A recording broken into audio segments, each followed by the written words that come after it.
Hi అండి, welcome to our channel home creations. ఈరోజు మన వీడియో వచ్చేసి రాగి సంగటి అంటారు కదా, రాగి ముద్ద అది చూపిస్తున్నానండి. దానికోసం ముందుగా 1 కప్పు రాగి పిండిని తీసుకోవాలి. ఏ కప్పుతో అయితే మీరు రాగి పిండిని తీసుకుంటున్నారో అదే కప్పుతో 1/2 కప్పు రైస్ కూడా తీసుకోవాలి. ఒకవేళ మీకు రైస్ ఎక్కువగా కావాలి అనుకుంటే రాగి పిండి 1 కప్పు, రైస్ 1 కప్పు తీసేసుకోవచ్చు.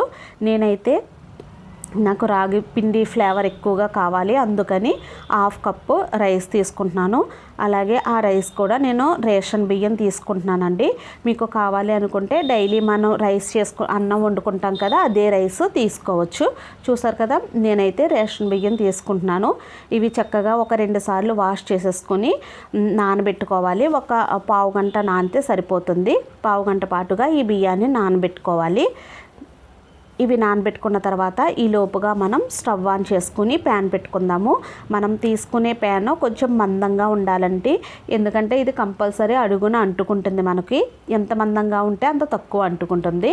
ఇప్పుడు మనం 1 కప్పు రవ్వ తీసుకున్నాం కాబట్టి ఆ కప్పుకి తగ్గట్టుగా 4 కప్పుల వాటర్, 1/2 కప్పు రైస్ తీసుకున్నాం కాబట్టి దానికి తగ్గట్టుగా 1 కప్, మొత్తం 5 కప్పులు వాటర్ తీసుకోవాలి. తీసుకున్న తర్వాత కొద్దిగా సాల్ట్ కూడా యాడ్ చేశాను. ఒక 1/2 స్పూన్ వరకు యాడ్ చేశానండి. ఇవి వాటర్ బాయిల్ అయిన తర్వాత మనం తీసుకున్న రైస్ అందులో వేసేసుకుందాము. దీనికి సాల్ట్ యాడ్ చేసుకునేటప్పుడు చూసుకుని యాడ్ చేసుకోండి, ఎందుకంటే రాగి సంగటికి ఎక్కువ సాల్ట్ అవసరం ఉండదు, మనకి తక్కువగానే పడుతుంది. ఇప్పుడు ఈ రైస్ చూడండి మనకి కుక్ అయ్యాయి కదా, ఇది మామూలుగా కుక్ అయితే సరిపోదు, మనకి ఎక్కువగా కుక్ అయిపోవాలి, బాగా మెత్తగా అయిపోవాలన్నమాట. అప్పుడు మనం పెట్టుకున్న వాటర్ కూడా కొంచెం దగ్గరగా అయిపోతాయి. చూసారు కదా, ఈ మాత్రం కుక్ అయితే మనకు సరిపోదు. ఇప్పుడు చూడండి ఇది బాగా మెత్తగా అయిపోయింది కదా, ఇలాగ అయిపోవాలన్నమాట. అలాగే మనం వేసుకున్న వాటర్ కూడా బాగా దగ్గరికి అయిపోయింది కాబట్టి ఇప్పుడు రాగి పిండిని ఇందులో మొత్తం స్ప్రెడ్ చేయకుండా, కలపకుండా ఇలాగ మధ్యలో వేసేసుకుని ఫ్లేమ్ అన్నది స్లోలో పెట్టుకొని పైన లిడ్ పెట్టేసుకోండి.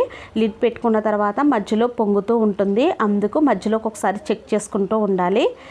ఇది వాటర్ అంతా బాగా అబ్జర్వ్ అయిపోయిన తర్వాత మనం లిడ్ తీసేసుకుని ఫ్లేమ్ అన్నది సిమ్లో పెట్టుకొని బాగా కలిపేసుకోవాలి. మనం వేసుకున్న అన్నం, ఈ పిండి అంతా కూడా కలిసిపోయేలాగా బాగా కలుపుకోవాలి.